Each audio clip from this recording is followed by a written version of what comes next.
Hey guys, I am so excited to be back. I was out all last week, sick, started feeling better in the middle of the week, but I kept my germs to myself and stayed home and worked from home. But I'm just so happy to be back in person in meetings. We've got a really busy week, and so I wanted to start the week though with a Q&A with Kylie, because I've had this come up with some of our listings coming up recently, and that is, should you touch up paint before listing your house?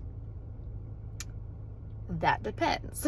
First of all, how do you define touch-up paint? What are you touching up? Is there a hole in the wall? Are you just talking about a nail hole? There's a big difference. If spackle is going to be involved, you probably need to do the whole wall. You might not need to do the whole room, but you should probably do that whole wall, because if you spackle and sand and paint the new paint and the old paint,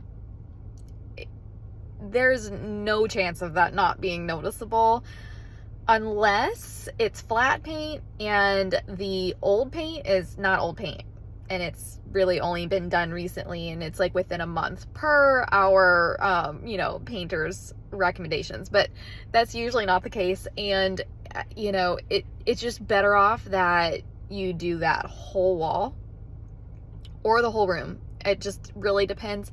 But if it's just a nail hole and you can just dot with your paint, like a teeny tiny paintbrush, and just dot over that spot, don't paint, don't brush stroke, you're gonna see it. And that is something that buyers are just gonna pick apart, and you don't want to do that. You might be better leaving a tiny hole in the wall than touching up paint. So but it's always best to ask your agent.